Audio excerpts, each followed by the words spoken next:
நைட்டியோட நீ வாமான்னு சொல்ற ஆம்பளை இருக்கான், ஜட்டியோட நீ வாடான்னு சொல்ற பொம்பளை இல்லவே இல்ல. குளிக்குள்ள போய் விழுகிற வரைக்கும் அவன் வச்சுதான் ஆகணும். எங்கேயாவது வீட்டுல இருந்துக்கலாமான்ற ஆப்ஷன் இருக்கு. பசங்களுக்கு அந்த ஆப்ஷன் கூட கிடையாது.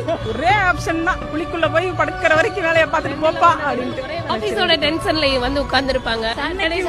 நீ எனக்கு பூ வாங்கி தரல, அது ஏன் அப்படின்னு சொல்லி நாங்க ஆரம்பிப்போம். உங்க அம்மா என்ன சொன்னாங்கன்னு தெரியுமா அப்படின்னு நாங்க ஆரம்பிப்போம். அவன் அங்க செருப்படி வாங்கிட்டு வந்திருப்பான். அது எங்களுக்கு தெரிஞ்சாலும் நாங்க எங்களுக்கு இது தெரிஞ்சே ஆகணும். அம்மா முக்கியமா இல்ல நான் முக்கியமா ஆனாலும் கேட்போம், சொன்னாலும் கொண்டுருவோம். நாங்க முக்கியம் சொன்னாலும் நாங்க நம்ப மாட்டோம். அந்த வாய்க்கு வார்த்தையை கொண்டு வர வைப்போம். வீட்டு வேலை செய்யறது கஷ்டங்களா இல்ல ஆபீஸ் வேலை செய்யறது கஷ்டமாங்க? வேலை செய்யறதே கஷ்டம் தான்.